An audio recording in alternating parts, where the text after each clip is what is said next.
आपने ये वीडियो देखा, ये वीडियो है कर्नाटका पुलिस का, जहां कर्नाटका पुलिस बुरी तरह से सेक्स वर्कर्स को पीट रही है।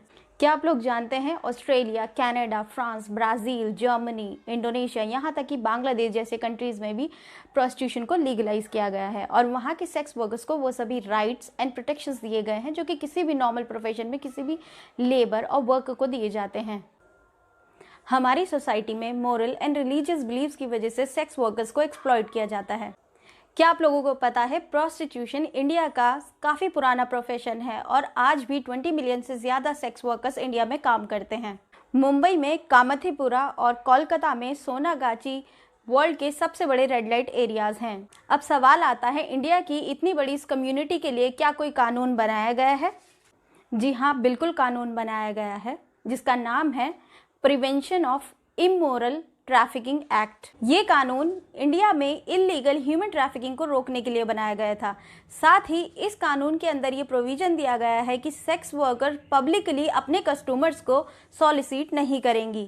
सवाल आता है, क्या इंडिया में प्रोस्टिट्यूशन लीगल है? अगर है तो सेक्स वर्कर्स को क्या राइट्स दिए गए हैं और उनके लिए क्या प्रोटेक्शन है? प्रोस्टिट्यूशन को लेकर 2011 में सुप्रीम कोर्ट ने एक जजमेंट पास की जिसका नाम था Buddhadev Karmaskar versus state of West Bengal, जिसमें सुप्रीम कोर्ट ने स्टेट एंड सेंट्रल गवर्नमेंट को ये डायरेक्ट किया कि वो पॉलिसी बनाकर इन लोगों को रिहैबिलिटेट करे और इनको वोकेशनल और ट्रेनिंग दे ताकि सेक्स वर्कर्स भी अर्निंग करके एक डिसेंट लाइफ जी सकें। साथ ही सुप्रीम कोर्ट ने एक पैनल बनाया और देश के युवाओं से ये अपील की कि वो लोग इस पैनल से जुड़कर सेक्स वर्कर्स के लिए काम करें। आज इस जजमेंट को 10 साल हो गए हैं। ना तो गवर्नमेंट ने कोई पॉलिसी बनाई है, ना ही सेक्स वर्कर्स के लिए कोई कानून बनाया गया है। रिसेंटली बॉम्बे हाई कोर्ट ने एक जजमेंट में कहा कि ऐसा कोई भी कानून नहीं है जो किसी एडल्ट वुमेन को सेक्स वर्कर बनने से रोकता है। ये पहली बार था जब किसी कोर्ट ने डायरेक्ट कहा कि सेक्स वर्कर की तरह काम करना कोई क्राइम नहीं है।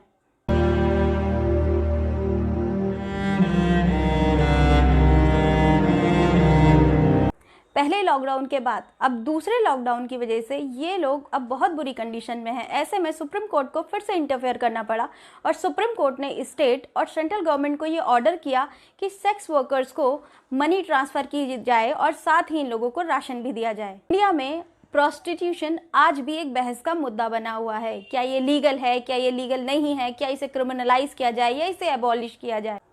जो लोग फोर्सफुली इस प्रोफेशन में आते हैं उनके लिए हमारे पास ऑलरेडी कानून है, बट उन लोगों का क्या जो विलफुली इस प्रोफेशन को करना चाहते हैं? आप या हम कोई नहीं होते किसी के लिए ये डिसाइड करने वाले कि उसे क्या करना चाहिए और क्या नहीं करना चाहिए।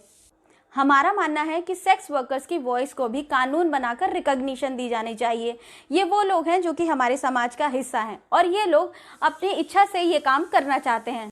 मैं इस वीडियो में फोर्सफुली प्रोस्टिट्यूशन की बात नहीं कर रही हूँ, मैं उन लोगों की बात कर रही हूँ जो अपनी इच्छा से ये करना चाहते हैं। इस प्रोफेशन को क्रिमिनलाइज करने की नहीं बल्कि लीगलाइज करके रेगुलेट करने की ज़रूरत है। अगर गवर्नमेंट लॉ बनाकर इस प्रोफेशन को लीगलाइज करके रेगुलेट करती है तो इसके काफ़ी फायदे होंगे, जैसे कि इन लोगों को भी सोसाइटी में रिस्पेक्ट मिल सकेगी, फोर्स प्रोस्टिट्यूशन के चांस कम हो जाएंगे, ह्यूमन ट्रैफिकिंग को रोका जा सकेगा क्योंकि गवर्नमेंट इन्हें मॉनिटर कर रही होगी। इसीलिए गवर्नमेंट इनके रेगुलर चेकअप करा सकती है और हम इस तरह से किसी भी डिजीज़ को सेक्सुअली ट्रांसमिट होने से रोक सकते हैं। मैं फोर्स प्रोस्टिट्यूशन के खिलाफ हूँ, बट मैं उन लोगों के साथ हूँ जो ये लोग खुद से करना चाहते हैं, जिनकी इच्छा है ये करने की। मेरा मानना है कि इन लोगों को भी वही राइट एंड प्रोटेक्शन दिए जाएं जो दूसरे लेबर्स लॉ में दूसरे लेबर एंड वर्कर्स को दिए गए हैं।